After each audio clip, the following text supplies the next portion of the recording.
You're listening to Opera Box Score. Let's get ready to rumble! Wherever you are, however you're listening, it's America's talk radio show about opera. It's Opera Box Score.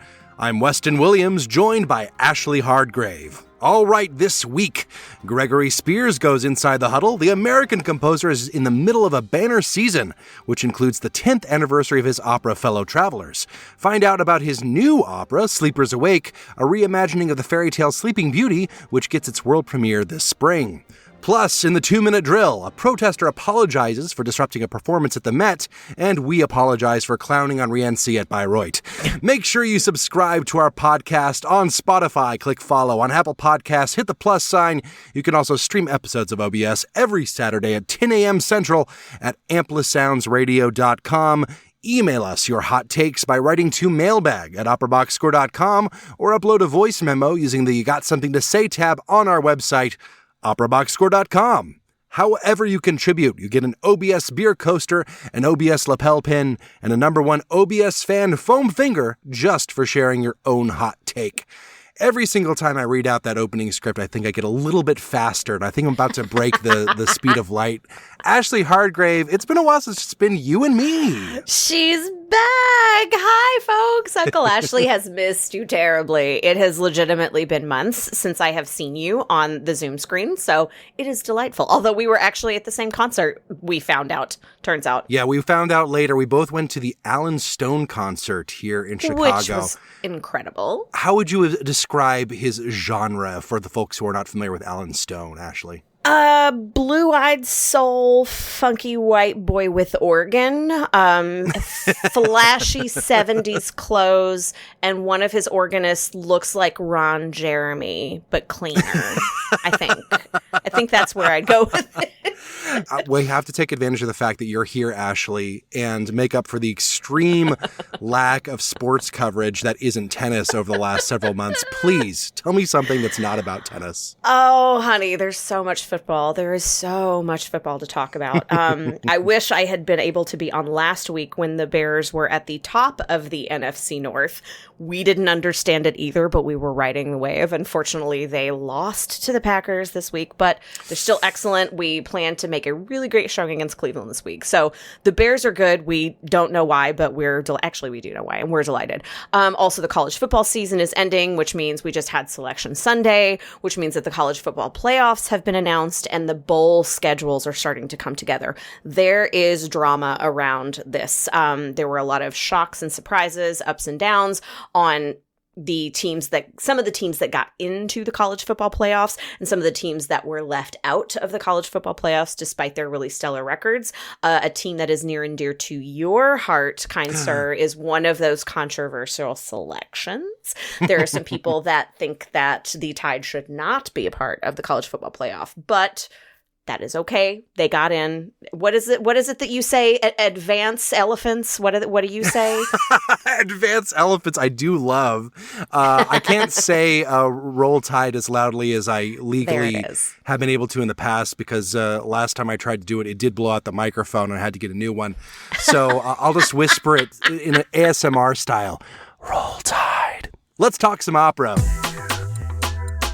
Huddle up. Let's go Inside the Huddle. 2026 marks the 10th anniversary of the opera Fellow Travelers, which was just staged by Pittsburgh Opera in November and will be produced by Seattle Opera in February, Portland Opera in March, and at San Diego Opera and Glimmerglass this summer. Meanwhile, composer Gregory Spears is hard at work on Sleepers Awake, set to receive its world premiere at Opera Philadelphia in April. And let's not forget that his opera The Righteous, with libretto by Tracy K. Smith, just premiered at Santa Fe last year. Needless to say, he's a busy guy, which makes it even more baffling that he would want to talk to Oliver Camacho of all people. Before we join their conversation, here is an excerpt of the aria When I'm Empty from Act 1 of The Righteous, performed by friend of the show Elena Villalon and the Santa Fe Opera Orchestra, conducted by Jordan D'Souza.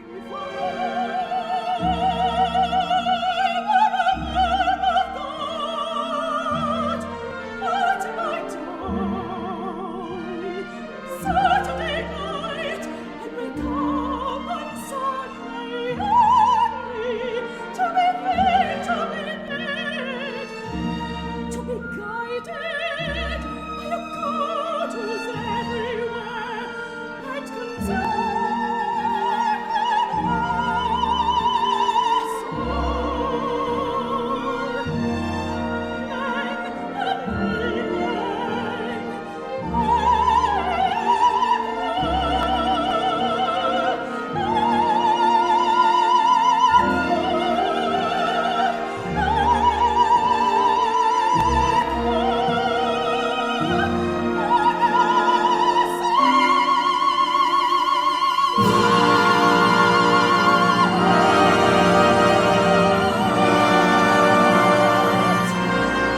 Welcome to Opera Box Score, Gregory Spears. It is really nice to meet you, and I have a story to tell you. Oh, I can't wait.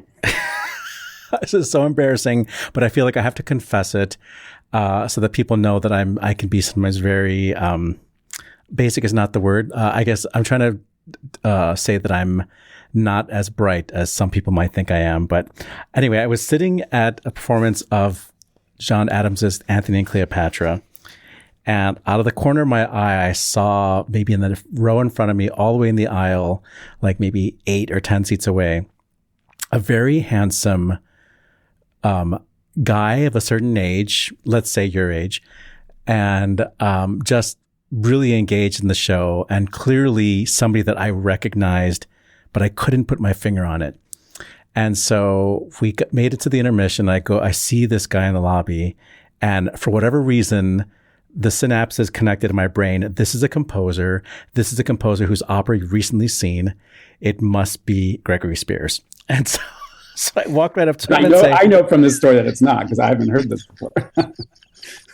So I went up to him and I was like, oh my God, I'm such a fan of your work. I just saw The Righteous and I loved it, or something. I said something like that. And he was like, well, that's very flattering. I didn't write The Righteous. It was Kevin Puts.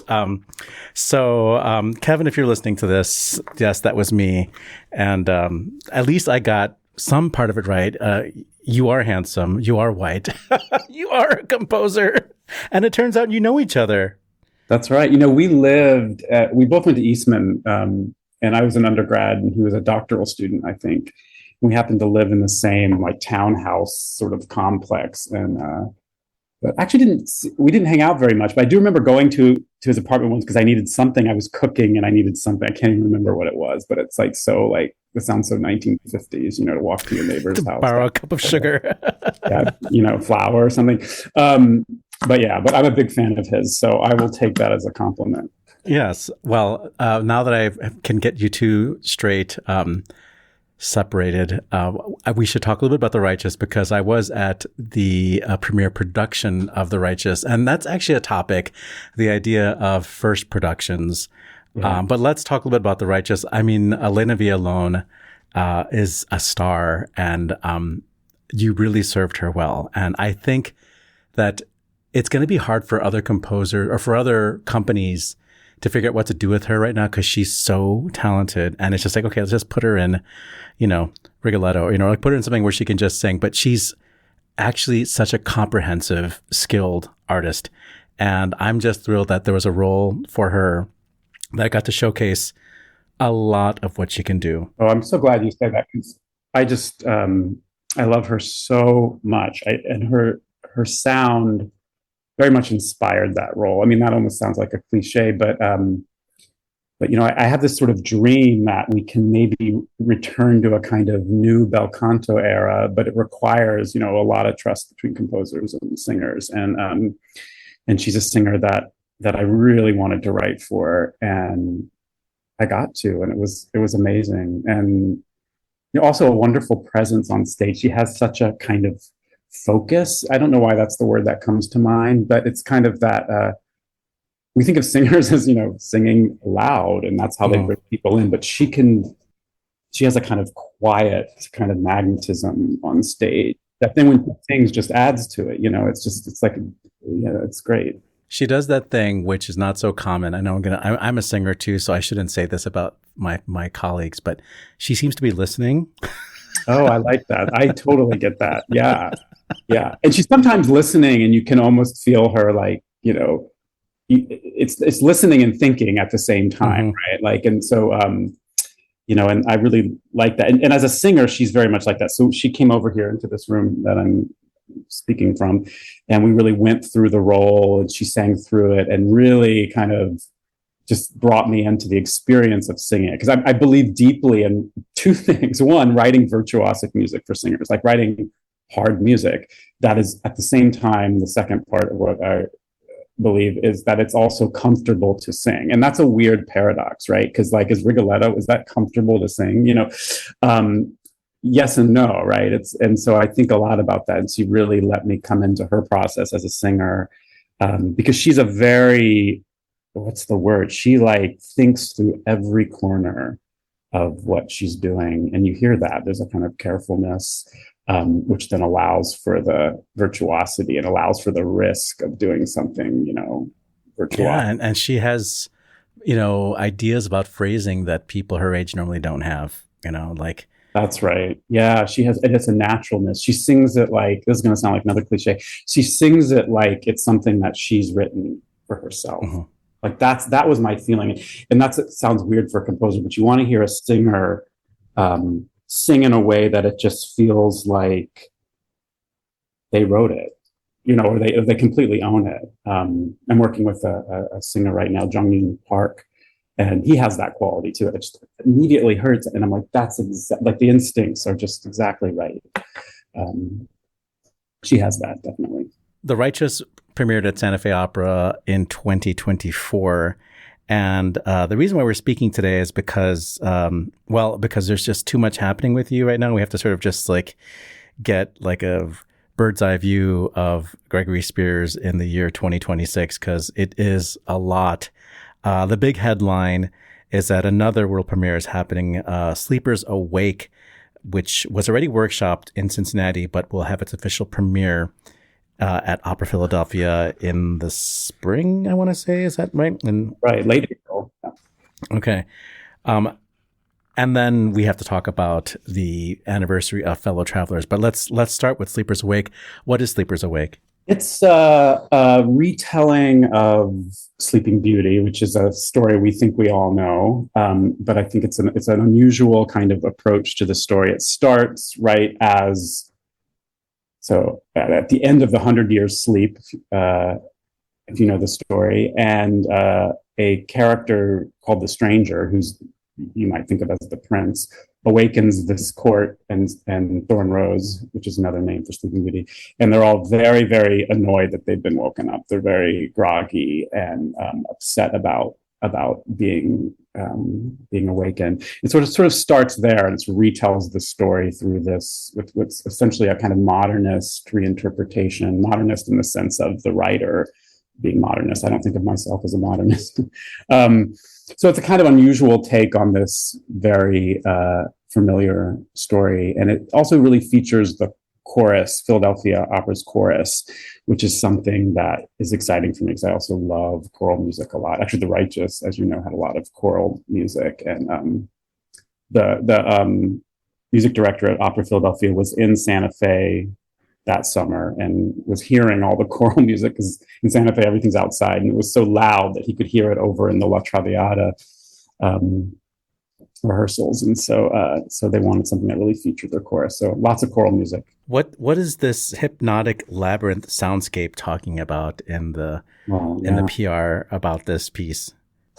I think it's that when you have a kind of telling that focuses around the community, so in this case, the chorus, there's a lot of counterpoint, and there's a lot of repetition. And so the piece is in some ways really inspired by this tradition of American opera that pulls out of Philip Glass, and then, of course, through John Adams, of highly repetitive, ritualistic, kind of mythic retellings that really focus on large groups. You think Einstein on the Beach, Satyagraha, Nixon in China. So I really wanted to get into that tradition where a lot of people are trying to tell the story at the same time as they're remembering it in this case. And so I think that plays with time, right? You have different tellings happening at different sort of time layers, and you sort of get this dreamlike quality where it's kind of, I like to think of, I really like the drawings of Escher. I don't know if you know, where you can't tell if a staircase is going up or down. So with choral music, I think you can create a kind of storytelling effect where things seem to be going in two directions at once. So that's maybe a more unusual answer than even that. No, I mean, we pay attention to the work of The Crossing, another Philadelphia organization, Grammy-nominated, multiple Grammy-winning organization. And I remember you wrote something for them. I think you wrote something for them, The Tower and the Garden. That's very good. Yeah. And I wonder if, working with an ensemble like The Crossing gives you an idea of what is possible for opera? Like, how far can we push an opera chorus, which will be memorized? If I assume they'll be memorized. Right. What type of, how difficult can the music be? How rhythmic can it be? How much counting can there be? How much, all these things, and still work, in a stage production? Yeah, that's a great question. And I was, the piece is hard to say the least. And it really digs into a lot of the things I was looking at in that crossing piece that you mentioned. And luckily at the workshop that we just had, Liz Braden was there, the chorus master at Opera Philadelphia.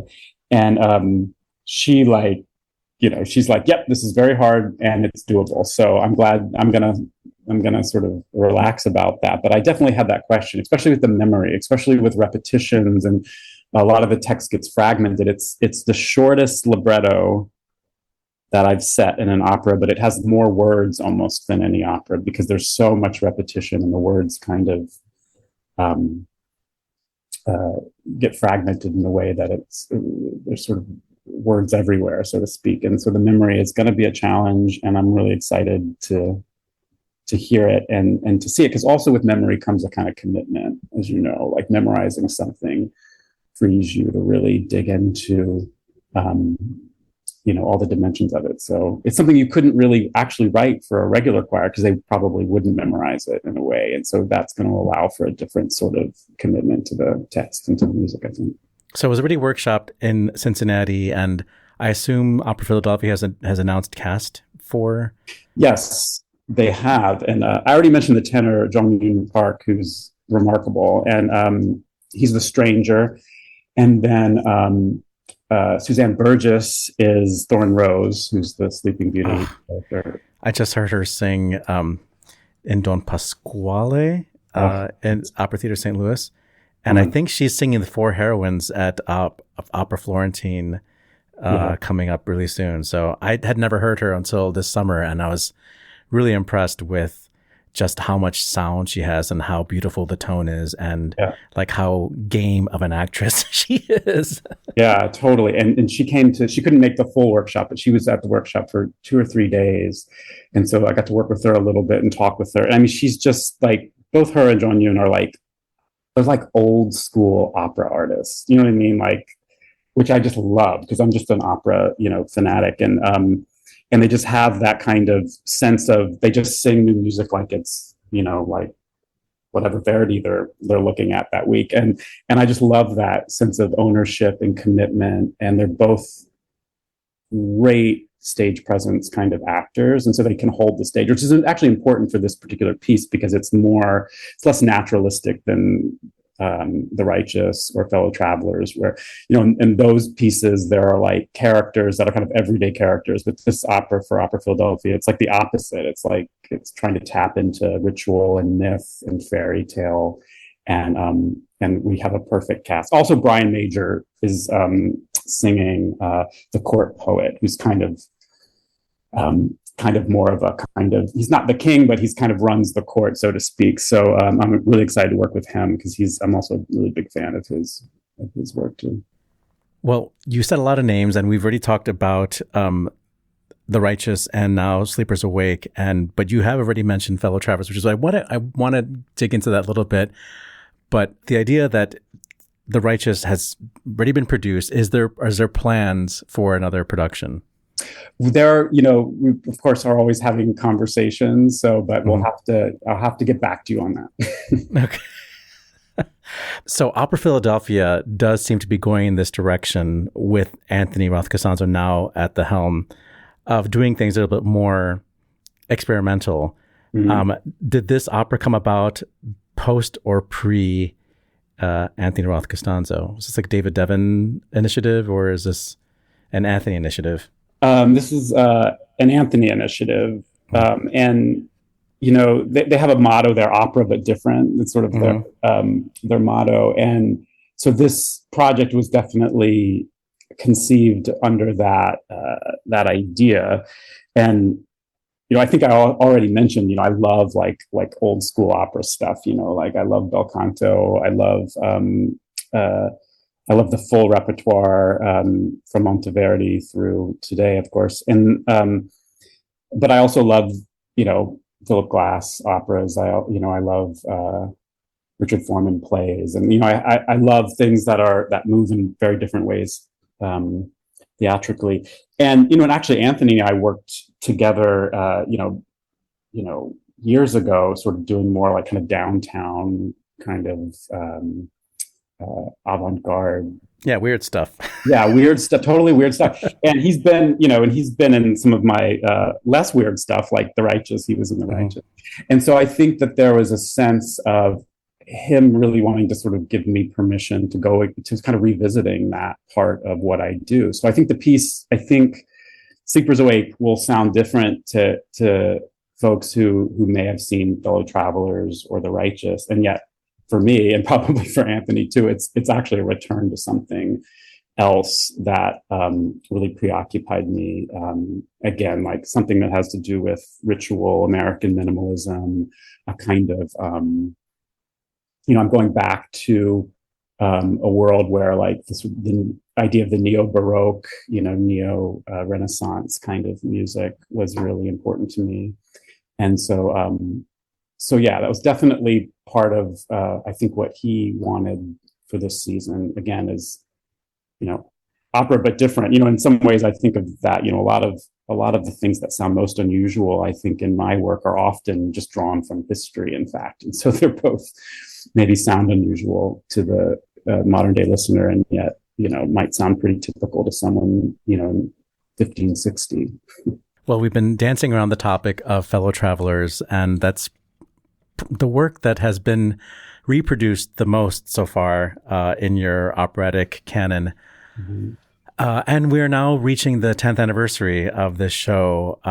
So many things to talk about. I don't even know where to start. I do want to talk about the, current climate that we're in, and how Fellow Travelers is actually very timely, more timely now than it probably was when you first produced it.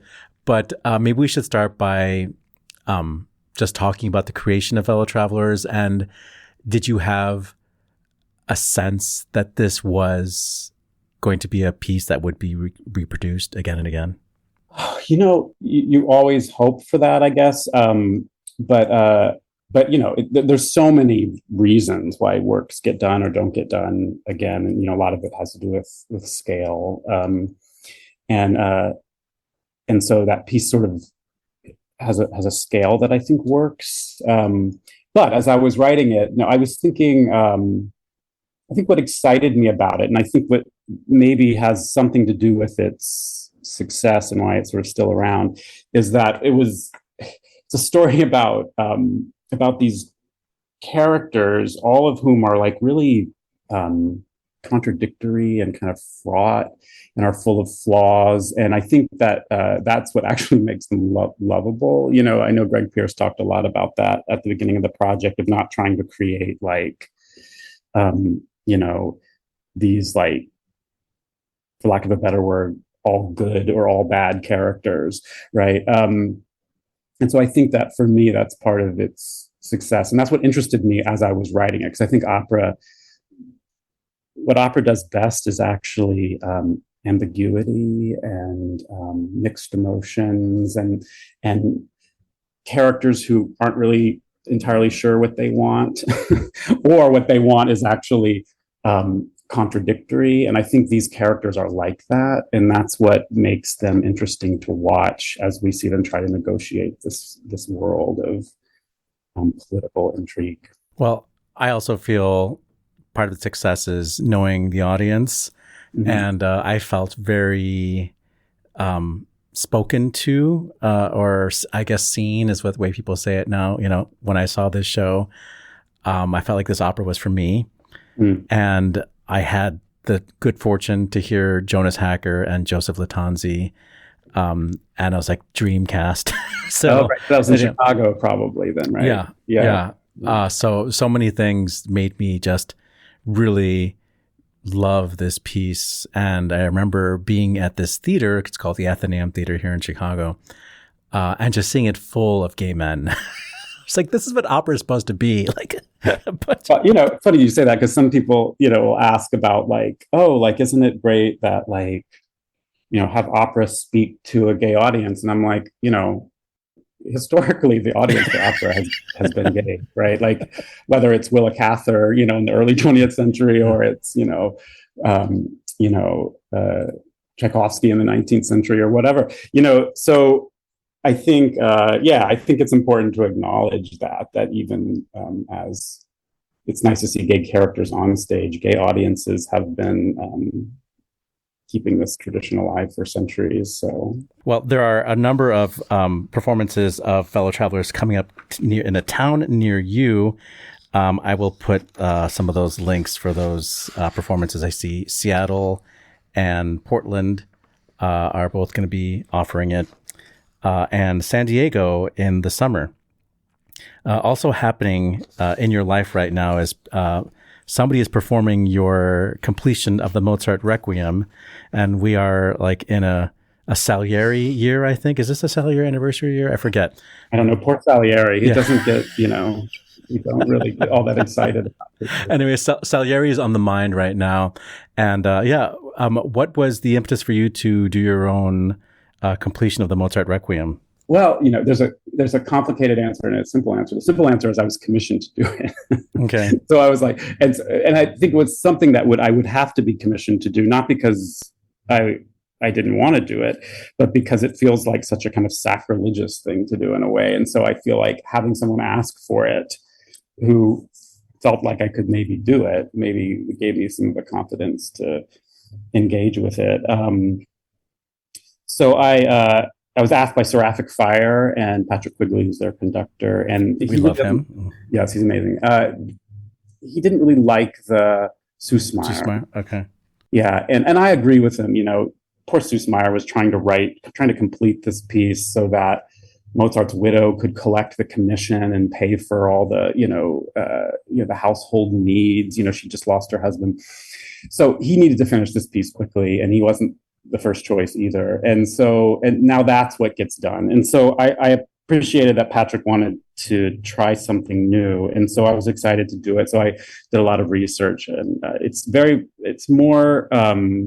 not designed to be seamless with the Mozart. It's designed to actually sound quite different and contemporary, even as it's nodding to a kind of 18th century sound for sure. And the way masses work, both today and back then, there's lots of different types of music. So there's no such thing as like seamless. I mean, I guess there is if the whole mass is chant, but generally there's centuries worth of music in a single mass. And so the idea that a requiem would be entirely uniform in style is not necessarily the case for how we would experience them in church. So that sort of gave me confidence to bring in my own voice, even if it can't really stand next to Mozart.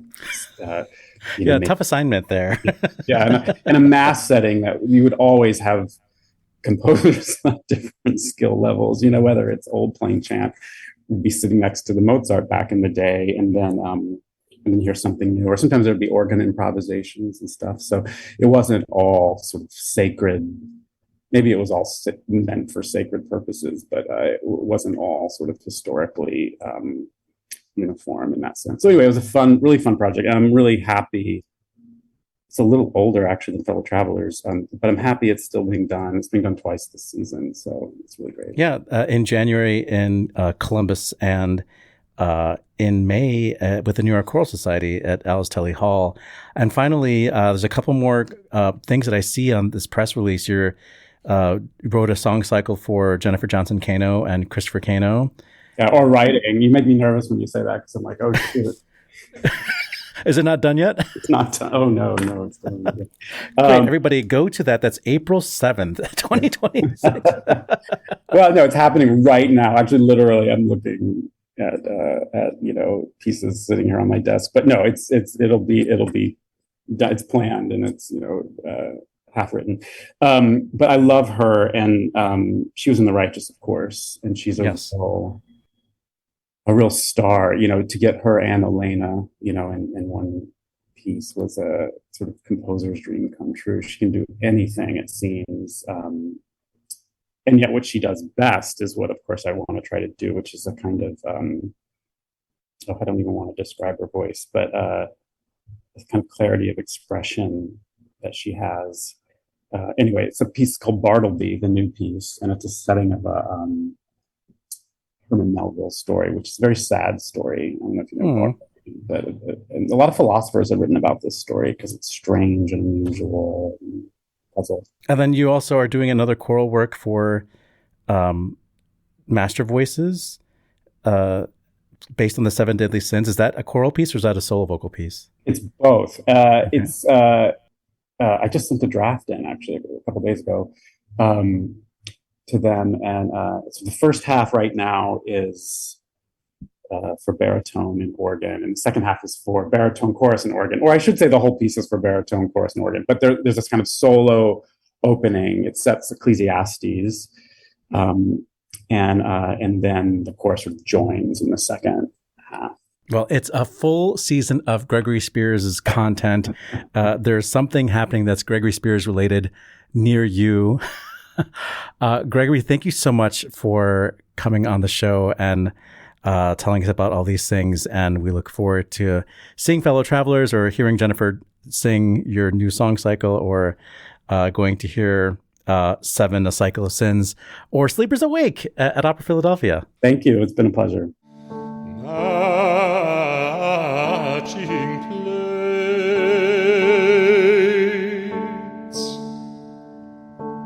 a bed, a bookshelf, towels, gray for you, purple for me.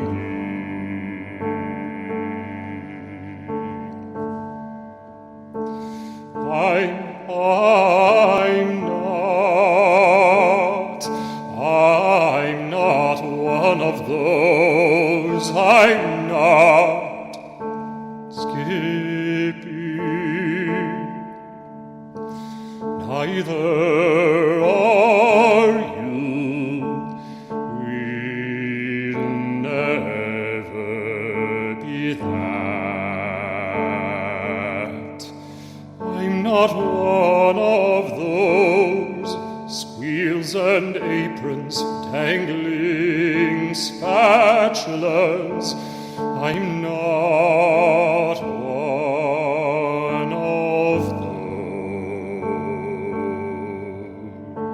Baritone Joseph Latanzi and pianist Marie-France Lefebvre performing the aria Our Very Own Home from Fellow Travelers from the concert Cincinnati at 100.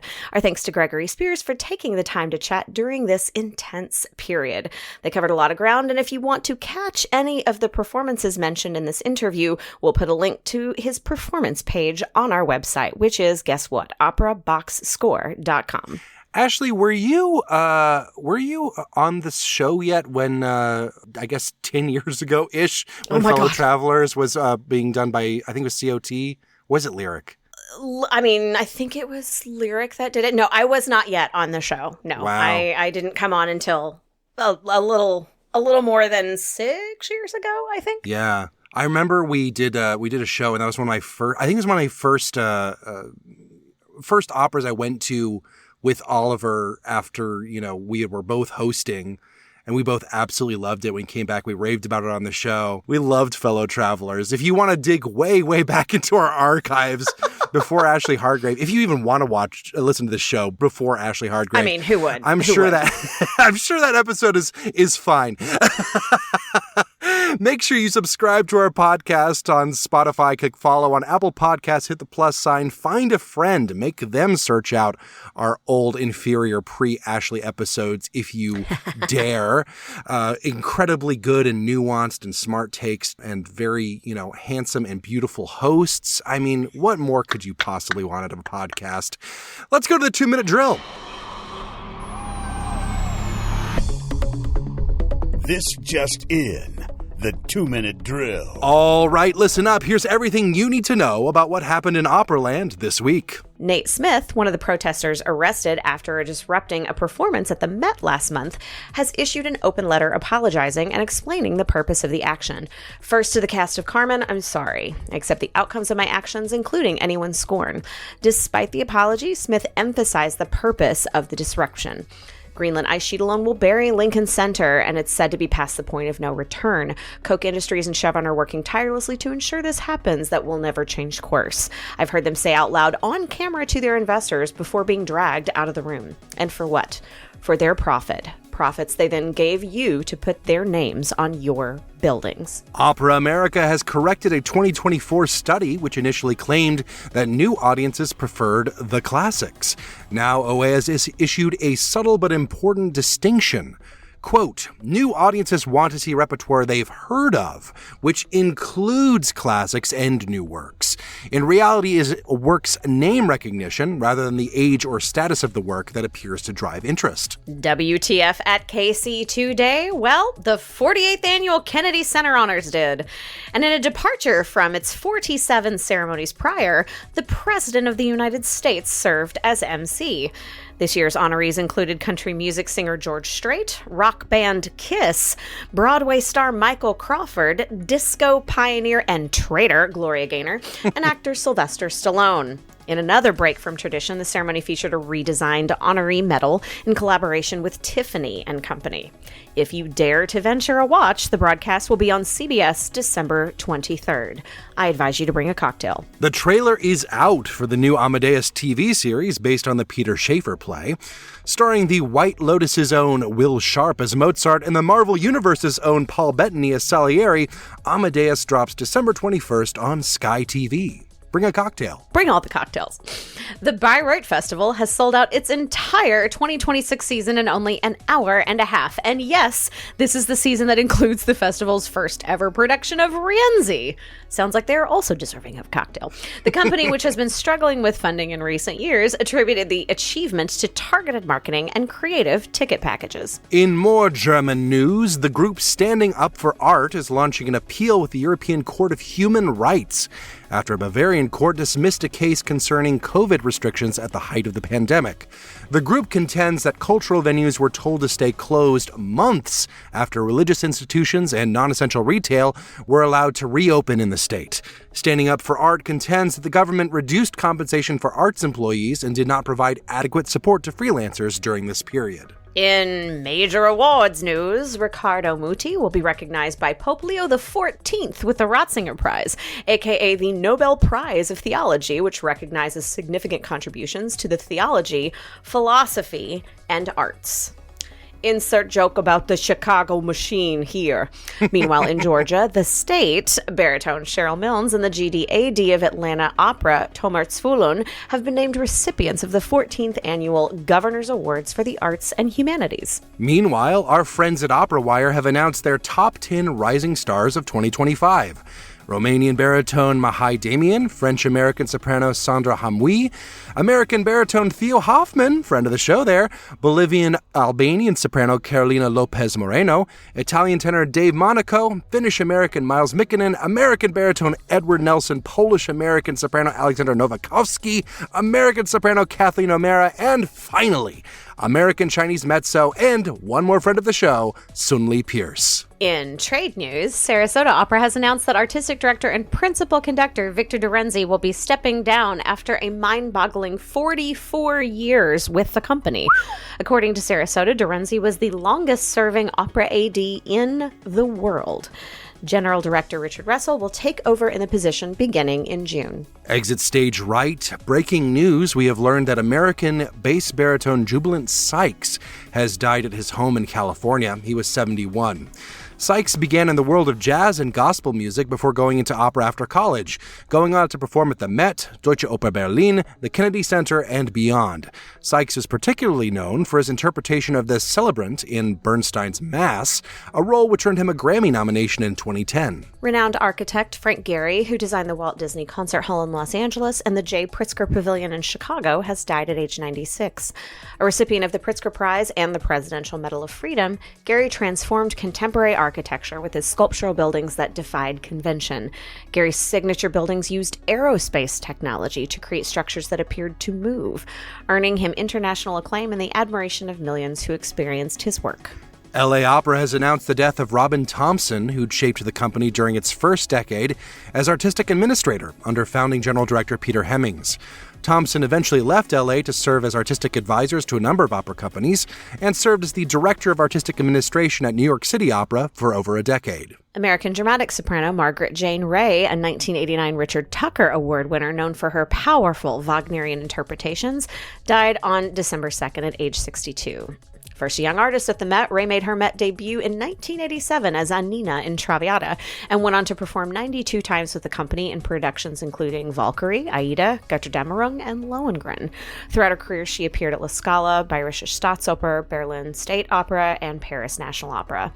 After retiring from performing, Ray taught voice at the Phipps Center for the Arts. And on this day, December 9th, first performances include Handel's opera Floridante in London in 1721. 1836 saw the first performance of a very important opera by Mikhail Glinka, A Life for the Tsar in St. Petersburg. In 1842, a somehow even more important opera by Glinka, Ruslan and Ludmila, had its premiere also in St. Petersburg in the same theater. 1905 saw the first performance of Richard Strauss's opera Salome at Dresden. It was condemned as obscene and presumably never heard again. And we have a lot of birthdays on this day. We're going to go all the way back to the 1600s to start. 1610 brought us the birth of Italian castrato Baldassare Ferri. 1745, birth of Italian composer, violinist, and singer Maddalena Sierman. 1791, birth of Scottish tenor John Sinclair in Edinburgh. He created I Dreno in Rossini's Semiramide. In 1847, a granddaddy of sorts, the birth of English baritone George Grossmith. He created various roles in GNS, basically every baritone role in every GNS show, including Sorcerer, Pinafore, Patience, Iolanthe, Princess Ida, Mikado, Coco in the Mikado, for the record. George Cedarquist definitely has a shrine to him in his house somewhere. He absolutely does. More birthdays. 1850, birth of American soprano Emma Abbott right here in Chicago. 1895, birth of Spanish mezzo Conchita Supervia. 1908, birth of American baritone and sometimes tenor Emery Darcy, also here in Chicago. 1915, on this day, brought us the birth of German soprano Elizabeth Schwarzkopf. 1927 was the birth of Welsh mezzo-soprano Helen Watts. 1938 was the birth of American mezzo Tatiana Troyanos. And a couple of happy birthdays on this day in 1953 to Scottish countertenor Christopher Robson. And on this day, happy birthday in 1958 to English soprano Susan Bullock. And that is your 2-minute drill. Wolfgang Amadeus Mozart. Antonio Salieri. Why didn't you stand up for the music? Just because you're stuck rehashing boring old operas doesn't mean I have to be.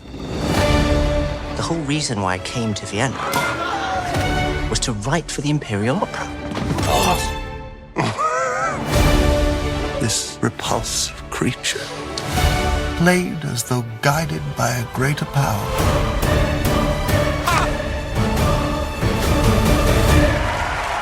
Oh, yuck. Who wrote this? That was a little bit of audio from the trailer for the upcoming Amadeus TV series, where they're really stretching a play into a whole TV series. And I guess, we'll see if they live up to the high bar of the 1980s. They're certainly living up, the 1980s adaptation, I should say.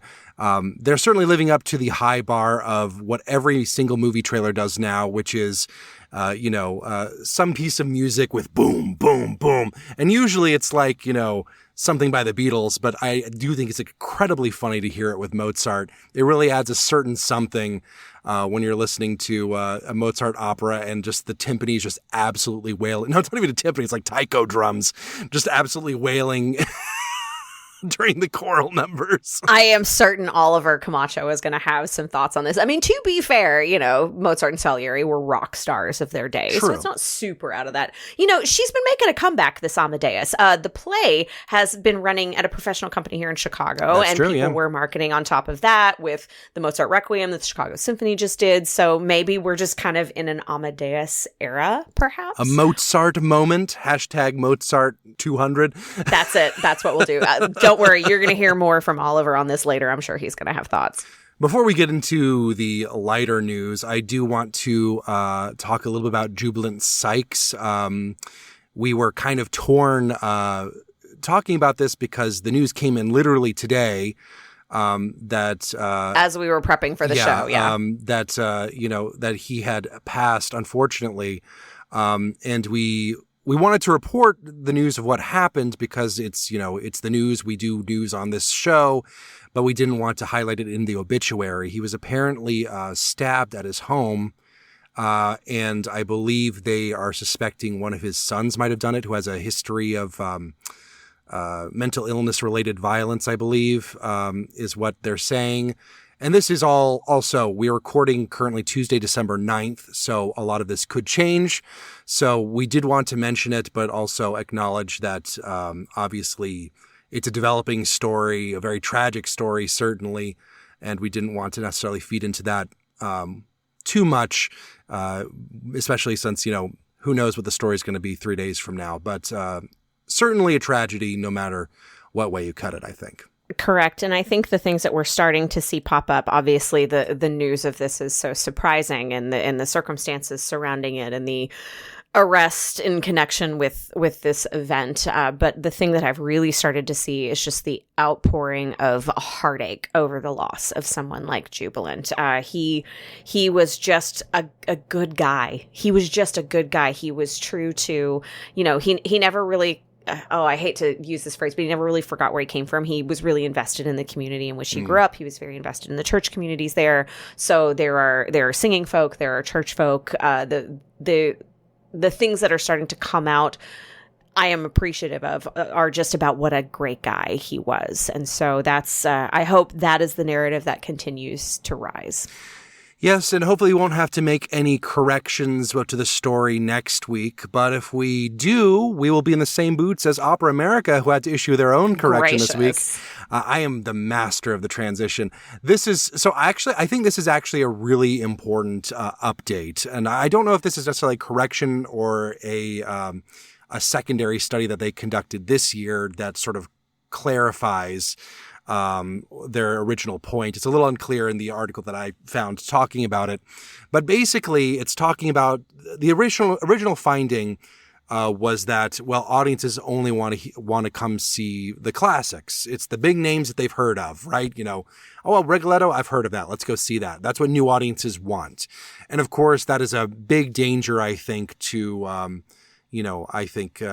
what we've been talking about, where there was the big sort of experiment at the pandemic with the Met and places like that, investing in new works and then not always necessarily finding the return on that they had hoped for. But some operas do really well, some don't.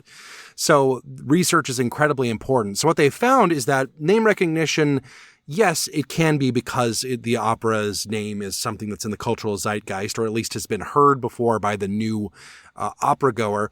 But they cited specifically operas like The Shining, right? Where it's like, The Shining is not known as an opera, but they know The Shining because they've seen the movie, they've read the book. They're like, oh, I want to see the opera of that. Which I think is actually a really interesting kind of strategy. If you're talking about name recognition, that's something you can influence through marketing. It's not necessarily something you have to worry about, preserving this ancient institution of slightly racist operas from 1850. You can actually do something that's new and exciting, as long as you market it so that people recognize it, or even just adapt a story that people already know and are interested in, which is an interesting sort of take. And I was kind of wondering, Ashley, what your thoughts are. Should this be an indication for companies to start finding popular books and movies and turning them into operas? I mean, that is an option. You are a big fan of The Shining, famously. I very much am a big fan of The Shining. It's a lot of it has to do with sort of, orchestral and chord structure. But yes, the name recognition is part of it. And I think what got people all crunchy about the way that the original findings were worded is sort of that use of the classics that makes people's brain, whether they realize it or not, automatically default back to the Verdi, the Mozart, the Wagner. And that's not what they meant. So they had to come out with this correction. I mean, it's the same thing that's true in many other areas of commerce and of marketing. You know, sort of the brand recognition will drive interest in purchasing a product. You know, when you go to a store and you see, you know, a trusted brand of, you know, Jif peanut butter, you know, maybe you're going to get that over the generic. Although in this economy, I'm probably going to go to the generic. I digress. But that brand recognition is the same thing when it comes to, you know, notable things that were a story in one form that have now turned into an opera, or things that they understand and recognize are an opera, or even things like houses. You know, if you're someone that's in, I don't know, Omaha, and would you go to the opera there as much as you would if you were in New York City on a weekend trip and you went to the Met? I don't know. But again, it's sort of that sort of branding and recognition. I think it is an option. I think it is a tack to take, but I don't think it's the way to go. These findings, you know, for everything that they say in these findings, I have these anecdotal moments of, you know, well, what about factotum? What about, you know, what about these things that, you know, did, you know, shockingly well, you know, given, you know, sort of how many tickets were available for them. So, and they kind of fly in the face of this findings and studies. I mean, Mama loves research, but I do want to advocate for some of these anecdotal things that push against it. Yeah. And I do think it's also, you know, a kind of an interesting opportunity here too. It's like, if you take control of the narrative a little bit, you don't have to be chained to any particular kind of opera or production. You know, I always think of, you know, people talking about name recognition with the classics, and I'm like, how many people who are outside of the classical music world even know the names of some of these great classic operas in the first place? You know, a lot of people my age, you know, who've never seen an opera before, you go up to them and be like, what do you think about Rigoletto? And they're going to be like, never heard of it, you know? Right. So I think it's, you know, interesting. And you see it, you know, it's being smart about how you advertise and make sure that people see it, I think, is very important. Hopefully they didn't have to apologize too much for amending their being study. seen. But you know who did apologize? This Nate Smith guy, who this is actually really interesting. And honestly, this could be completely 100% wrong. I could be totally off base with this, but something in my gut tells me that Nate Smith is a listener and heard us last week saying, like, you should probably be a little bit clear about your intentions with a protest like this. Fair. And like, you know, to his credit, like I think the apology is kind of nice. I think that might undermine the strength of the move somewhat, but certainly that was something we talked about last week, was that it was a very unclear what was being protested. People were weren't immediately aware that it was a protest because the Carmen production that was playing at the time involves everyone kind of in modern street clothes, and they were very unclear with their goals.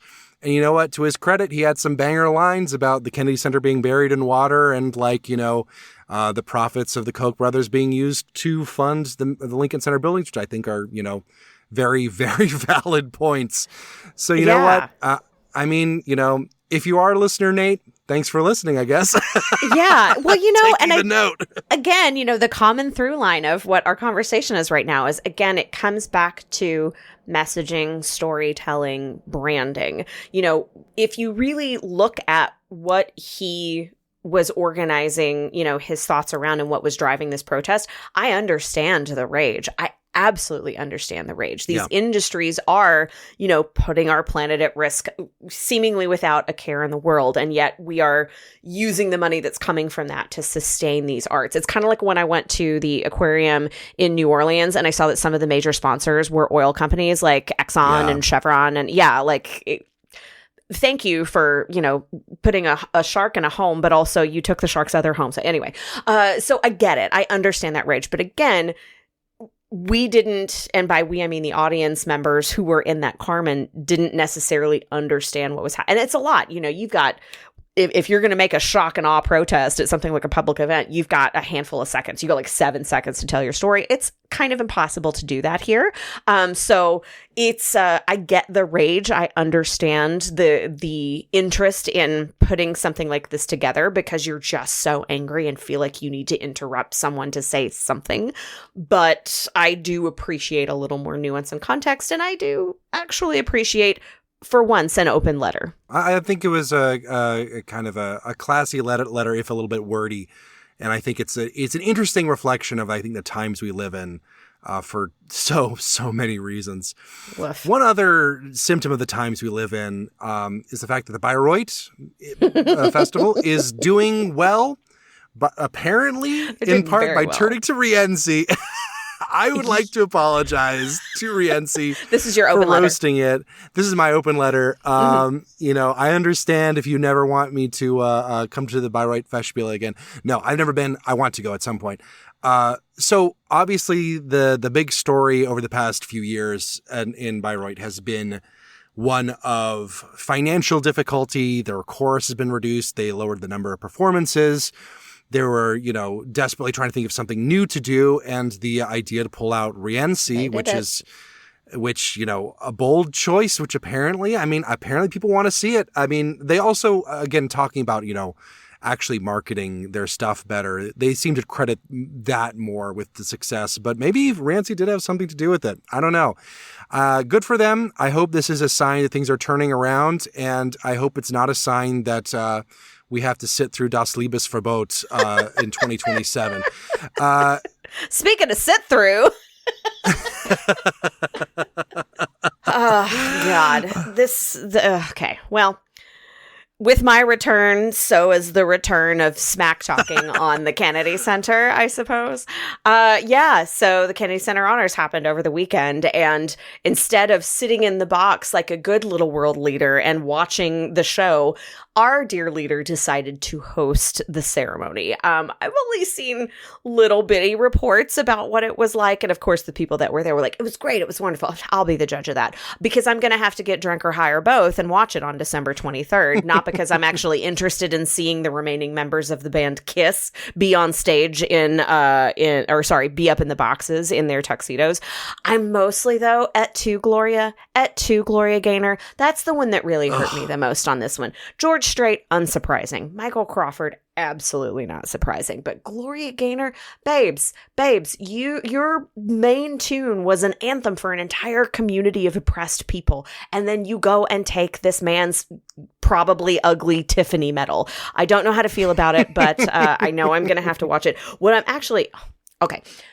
The Kennedy Center ceremony is actually one of my favorite things to watch all year, because they usually assemble this like incredible lineup of artists to pay tribute to the honorees. I am afraid, but also so excited to see what kind of absolute garbage storm they have put together to honor these people. Sylvester Stallone, what are they gonna, we can't understand him, let alone any of his peers. So I'm not really sure what that tribute's gonna look like. But maybe I'll do like an Instagram live where we can drunkenly watch together. If you're interested in that, DM us, let us know.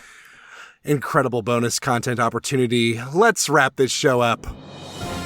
Good call, bad call on Opera Box Score.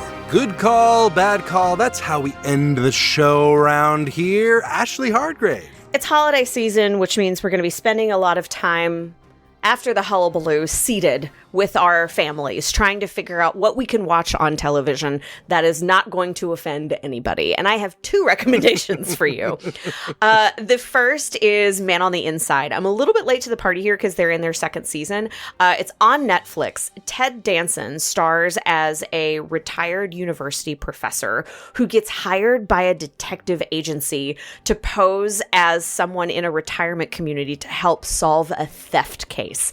It is incredible. It's a Ted Lasso level of hug that I haven't had in television in quite some time. Like it's charming, it's funny, it's very intelligently written. It deals with talking about the circumstances and the lives of people who are in advanced age and kind of approaching the ends of their lives, and how some people are spry and run into the liquor store, and then some folks maybe are dealing with sort of what's happening with their bodies and their brains, and it's all dealt with in a very genuine, lovely way.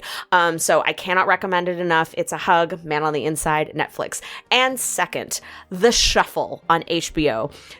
I love a bite-sized documentary on a fun topic, and this is very much that. This is a 40-minute documentary that talks about the making reading of the song "The Super Bowl Shuffle," which is which was done by the 1985 Chicago Bears. If you are interested in any sort of sports trivia, if you're interested in a fun, quick watch, you're going to learn so many things. I could do an entire unpacking dissertation, which I won't do now, but maybe on a future episode. So The Shuffle on HBO or Man on the Inside on Netflix. I have a good call. Last week, I attended one of the world premiere performances of friend of the show Matthew O'Coin's Song of the Reappeared with Julia Bullock at the CSO. They also did Till Eulenspiegel and a Brahms symphony. But that was definitely the highlight. It's a really neat piece, Song of the Reappeared. It's just such a neat... it's based on this poetry that was written in response to the Pinochet regime in Chile, which felt very perhaps relevant.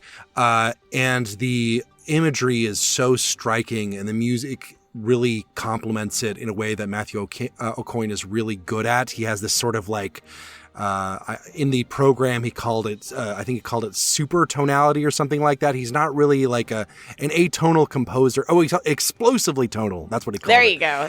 He has he has these moments of dramatic, harmonic shifts that really sell it. And Julia Bullock was sounding really good.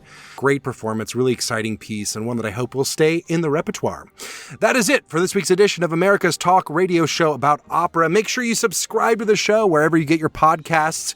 Get your voice heard and find links to stuff we've talked about at our website, operaboxscore.com. That's also where you can put your money where our mouths are. Give back to the OBS using the Support the Team tab. Your announcer is Norm Waddell. Your creative consultant is Oliver Camacho, and your audio editor is me. The executive producer of the OBS is George Cedarquist. For co-host Ashley Hardgrave with our guest Gregory Spears, I'm Weston Williams, asking you to continue the conversation about opera over a cocktail with the Pope. We're back with an all-new show next week. Plus, you get more opera headlines, more hot takes, and more heartfelt Rienzi apologies. Join us.